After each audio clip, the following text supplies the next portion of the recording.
Back after the break नजर डालते हैं जी स्पोर्ट्स की दुनिया में क्या क्रिकेट की दुनिया पे, क्योंकि T20 मेंस वर्ल्ड कप में एक बड़ा ही एडवेंचरस और बड़ा ही जबरदस्त किस्म का मोड़ आया जब कल हमने देखा द सेकंड सेमीफाइनल्स। लोग कह रहे थे कि वैसे तो भारत की टीम ऑन ग्राउंड इंग्लैंड के मद्दे मुकाबल थी but in their minds they were actually fighting for their spot in the finals and thinking of a match between Pakistan. तो पाकिस्तान उनके हवासों पे छाया हुआ था और टीम इंडिया हमेशा ही अनफॉर्चुनेटली हाल ही में देखा गया है जितने भी आईसीसी मैचेस होते हैं, if the pressure builds up तो फिर फाइनल्स उनके बस का नहीं रहता।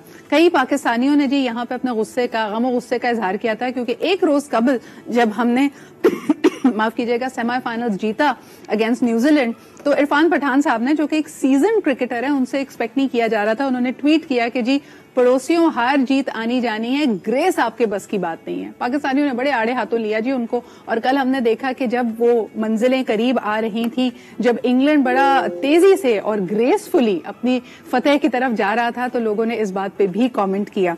लेकिन फिर मुझे जो सबसे ज्यादा मजेदार चीज लगी, उन्होंने कहा जीत तो आनी जानी है लेकिन 10 विकेटों से हारना परमानेंट है और ये सिर्फ इंडिया के साथ होता है। पिछले T20 में भी हुआ, अब के भी हुआ, एंड उसके बाद जी तनकीद की एक बौछार थी और यकीनन जो भारतीय क्रिकेट शायकीन थे, हमने देखा कि वो स्टेडियम के बाहर भी काफी उदास, काफी परेशान और तनकीद से भरे हुए थे। जरा इस पे बात करते हैं। हमारे साथ इस वक्त मौजूद हैं पाकिस्तान के सीनियर स्पोर्ट्स एनालिस्ट याया हुसैनी साहब। जी वालेकुम अस्सलाम। याया, लोग कह रहे थे कि कल दो जैसे डिफरेंट कैटेगरीज के वेट लिफ्टर्स का आपस में मुकाबला होता है ना, कि कोई यानी रेजिस्टेंस ही नहीं थी, सबसे आसान चेज इसको समझा गया। आप इस पे क्या कहते हैं? हवास बाख्ता हो गई थी भारत की टीम स्ट्रांग नहीं है, नहीं डिजर्व करती चैंपियनशिप में अपना spot. What happened? What's your analysis?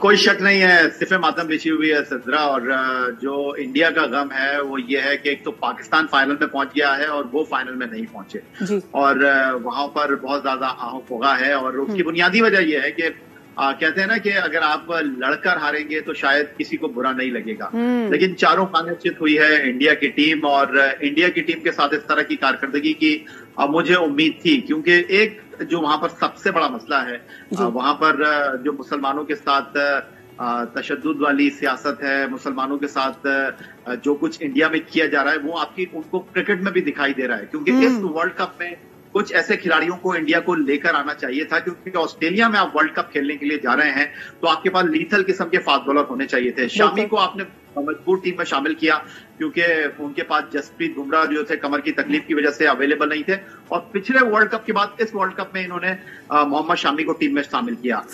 Mohammad Siraj एक बहुत अच्छे बॉलर थे उनके पास, जिनको उन्होंने इस टीम में नहीं रखा। शार्दुल ठाकुर को उन्होंने टीम में नहीं रखा। तो कैसे हो सकता है कि आधे तीतर आधे सर ये तो टीम में नहीं थे ना याया, लेकिन लोग तो ये बात भी कर रहे हैं कि इतने मैचेस में युजवेंद्र चहल को हमने कहीं नहीं देखा। कल सारे के सारे भारतीय जो शायकीन थे उन्होंने कहा कि we needed Chahal in the kind of bowling attack that was needed. लेकिन सिद्रा, जो सबसे इंपॉर्टेंट चीज है ना, वो कप्तान का किरदार होता है, लीड फ्रॉम द फ्रंट का मकोला है, और रोहित शर्मा मुंबई इंडियंस के बड़े कामयाब कैप्टन हैं। उनकी क़यादत में इंडिया ने आईपीएल की कई ट्रॉफीज को लिफ्ट किया है, बट आपको उनकी बॉडी लैंग्वेज लगी नहीं। उन्होंने सारा मलबा जो है वो बॉलर्स के ऊपर लाकर डाल दिया, लेकिन उन्होंने बॉलर्स को ना तो सही तरह यूटिलाइज किया, और बाकी जो उनका काम था वो इंग्लैंड के ओपनर्स ने काम कर दिया उनका। और इंग्लैंड की टीम इस टूर्नामेंट की खतरनाक टीम है, इसमें कोई शक नहीं है, और उन्होंने अपने मसल को शो किया। लेकिन एक चीज जो मैंने बहुत ज्यादा महसूस की वो ये कि एक जज्बे की चीज है जो कि पाकिस्तान के शायकीन में और इंडिया के शायकीन में बहुत ज्यादा उसका फर्क है। आप सिडनी में देखें, पाकिस्तान के शायकीन ने जिस तरह पाकिस्तान की टीम को उठाकर रखा, एडिलेड में जहां आपकी नजर जा रही थी वहां पर सिर्फ इंडियन तमाशाई मौजूद थे, लेकिन सन्नाटा था, हू का आलम था, उनको समझ नहीं आया और वो हवास भागता हो गया और अपनी टीम को उठा नहीं पाए। बिल्कुल। याया, मुझे एक बात बताएं, कल से जो तनकीद चल रही है उसमें बार बार ये बात भी हो रही है कि इंडियन बैट्समैन को, और यानी इंडियन पूरी की टीम को, यानी सिर्फ बैट्समैन की अगर बात ना करें, इनको टीम में रेपुटेशन की बेसिस पे सिलेक्ट किया जाता है। तो बीसीसीआई पे बहुत ज्यादा तनकीद आ रही है। दूसरी तरफ ये कि राहुल द्रविड़, हालांकि खुद उनका वर्क एथिक ऐसा था कि he used to be always in the nets, लेकिन उन्होंने भारतीय टीम के लिए जो नेट प्रैक्टिस है उसको ऑप्शनल करार दे दिया। पहले इसको नाम दिया जा रहा था वर्कलोड मैनेजमेंट का, लेकिन लोगों ने कहा कि बहुत सारे भारतीय खिलाड़ी गायब थे, उनकी कोई प्रैक्टिस नहीं थी, फील्डिंग की प्रैक्टिस नहीं थी कि भाई अगर आपको जिस तरह कहते हैं स्कूल में भी सिखाया जाता है कि अगर बॉल हवा में है तो एक फील्डर ने लपकना है, क्या करना है, स्ट्रैटेजी क्या होगी, all of that was missing. देखिए सिद्रा, अब इस तरह की बातें तो डेफिनेटली सामने आएंगी और इससे ज्यादा बातें होंगी कि जी कोच का टीम के ऊपर कंट्रोल नहीं था, खिलाड़ी जो है वो अपनी मनमानियां कर रहे थे। ये सारी चीजें अपनी जगह हैं, लेकिन एक बात जो बहुत वाज़ेह है और बहुत तय है कि इंडियन क्रिकेट को आईपीएल के आने के बाद कोई फायदा हुआ नहीं। 2007 में उन्होंने पाकिस्तान को हराकर वर्ल्ड T20 चैंपियन होने का एजाज हासिल किया था और 2008 से दुनिया की जो सबसे बड़ी लीग है इंडियन प्रीमियर लीग वो हो रही है, और जब से वो लीग स्टार्ट हुई है इंडिया कभी फाइनल में भी नहीं पहुंचा। तो अब ये बहस हो रही है कि इंडियन प्रीमियर लीग से इंडियन क्रिकेट को फायदा हो रहा है या उनको नुकसान हो रहा है। लेकिन ये जो सबसे बड़ा पॉइंट है वो ये है कि क्या इंडियन खिलाड़ी खेल से बड़ा अपने आप को समझते हैं और वो परफॉर्म नहीं कर पाए। देखें उनके पास स्पिन बॉलिंग तो है, इसमें कोई शक नहीं है। आपने जिस तरह युजवेंद्र चहल की बात की, सारी जो चीज थी वो एटीट्यूड का फर्क था, और इस खेल के साथ इंडिया को अपना गेम प्लान चेंज करना होगा, ये बहुत वाज़ेह बात है। अच्छा, एक और बैटिंग के हवाले से क्या कहेंगे? आपने बॉलिंग का जिक्र किया, लोगों ने कहा कि इस पूरे टूर्नामेंट में अगर देखें तो इंडिया किसी भी मैच में पावर प्ले में 40 रन से भी ज्यादा बना नहीं पाया, तो इसके बारे में क्या कहेंगे आप? What's happening with the batting line? और वो आखिर में इमेजिन करते कि कोई बंदा आए, अब कल भी अगर हार्दिक पांड्या ना होते तो they would have landed somewhere between 150-140 से ज्यादा उनका स्कोर ना बन पाता। एब्सोल्युटली, अगर आप पाकिस्तान का मैच देखें जो वो 23 अक्टूबर को पाकिस्तान से जीते थे, वो तो आखिरी ओवर में उन्होंने चार्ज किया, लाठी चार्ज किया, विराट कोहली ने शाहीन को, हारिस को आड़े हाथों लिया, वरना उनके हाथ से बाजी निकल गई थी। मेलबर्न में जिम्बाब्वे के खिलाफ उन्होंने 180 किया और आखिरी 5 ओवर में उन्होंने 70 रन किए। बिल्कुल आपने कहा कि जो इंडिया का टॉप ऑर्डर है वो उस तरह परफॉर्म कर नहीं रहा था, कप्तान से रन हो नहीं रहे थे, केएल राहुल जो थे उनके ऊपर लाइबिलिटी बने हुए थे, विराट कोहली रन कर रहे थे, लेकिन लोग विराट कोहली की भी बात कर रहे हैं। कल उन्होंने 40 गेंदों पर 50 किए। पूरी इंडिया की जो बैटिंग लाइनअप थी वो सूर्या कुमार यादव और हार्दिक पांड्या के गिर्द घूम रही थी। जब उनका बल्ला चल गया तो स्कोरबोर्ड हिल गया, अदरवाइज जो कुछ आपने कहा बिल्कुल ठीक। और सबसे ज्यादा मेरे ख्याल में बुराई बेचारे अगर ट्विटर पे देखा जाए तो केएल राहुल पे आई हुई है। People have been very very angry with him and his strategy. लेकिन मुझे बताएं कि अब इंशाल्लाह ताला पाकिस्तान का सामना भी टीम इंग्लैंड से है, and the most important thing that you have said over here is के टीम इंग्लैंड यकीनन एक बहुत ही स्ट्रांग टीम है। और आप देख रहे होंगे जी ऑनलाइन बार बार चल रहा है कि इसको बार बार 1992 के वर्ल्ड कप से कंपेयर किया जा रहा है। बहुत ज्यादा अनकैनी कोइंसिडेंसेस नजर आ रहे हैं और एक दफा फिर पाकिस्तान और इंग्लैंड की टीम एमसीजी में उतरने वाली है। हमारी स्ट्रैटेजी क्या होनी चाहिए, क्योंकि बहरहाल इंग्लैंड एक बहुत स्ट्रांग टीम है?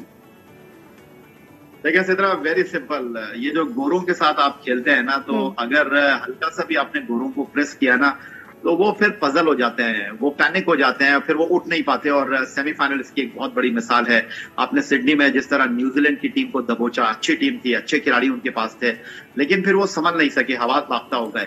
तो इंग्लैंड की टीम के लिए भी बहुत ही सिंपल फॉर्मूला है। हमने हालिया अरसे में इंग्लैंड के साथ जो मुकाबले किए हैं वहां पर उन्होंने आपको गर्दन से दबोचा हुआ था। इस वर्ल्ड कप में आपने एक वार्म अप मैच इंग्लैंड से खेला हुआ है और वो वुलनगाबा ब्रिस्बेन पर आपको हरा चुके हैं। और बाय द वे, कल जो इंग्लैंड की टीम ने भारत को शिकस्त दी, वन साइडेड मैच में उन्होंने 10 विकेटों से भारत को मारा। वो अपने 2 इंपॉर्टेंट प्लेयर के बगैर मैदान में उतरे थे, फास्ट बॉलर मार्क वुड और बैट्समैन डेविड मिलान के बगैर। और मोस्ट प्रोबेबली लग रहा है कि फाइनल में वो पाकिस्तान के खिलाफ एक्शन में होंगे। लेकिन जो हिकमत अमली की आपने बात की, तो सिंपल फॉर्मूला होना चाहिए कि गो एंड किल। पाकिस्तान की यही हिकमत अमली होनी चाहिए। अदरवाइज आपने हल्का सा भी इंग्लैंड को वैक्यूम दिया, उन्होंने आपको हिलने नहीं देना। लेकिन मुझे बताएं, मौसम की हवाएं तो दोनों टीम्स के खिलाफ हैं और कहा जा रहा है कि इस वक्त ये भी खदशा है, अंदेशा है कि द फाइनल में be washed out by rain. In that scenario unfortunately both teams are going to share the trophy. आप क्या समझते हैं? तो क्रिकेट शायकीन के लिए बड़ी दिलखराश बात हो जाएगी। इसके हवाले से कुछ कहना चाहेंगे? Do you want to comment on that? या देखें सिद्रा, आपने भी बहुत ज्यादा ट्रैवल किया होगा दुनिया में। इंग्लैंड में कहते हैं कि 3W अनप्रेडिक्टेबल होते हैं। ऑस्ट्रेलिया का मौसम भी बिल्कुल ही ऐसा है। और अगर आपको याद हो 23 अक्टूबर को जब कुछ हफ्ते पहले पाकिस्तान और भारत का मेलबर्न में मुकाबला था, तो यही पेशगोई की गई थी कि मैच नहीं हो सकेगा, बारिश की पेशगोई थी 80% बारिश के हवाले से, लेकिन आपने देखा मैच हुआ, मुकम्मल हुआ। लेकिन यहाँ पर आपके लिए हौसले की बात यह है कि रिजर्व डे रखा गया है इस फाइनल के लिए। ग्रुप मैचों में रिजर्व डे रखा नहीं किया था, तो मुझे पूरी उम्मीद है कि फाइनल होगा, अच्छा मुकाबला होगा, तगड़ा मुकाबला होगा और 1 लाख के लगभग मेलबर्न दुनिया का सबसे बड़ा क्रिकेट स्टेडियम है।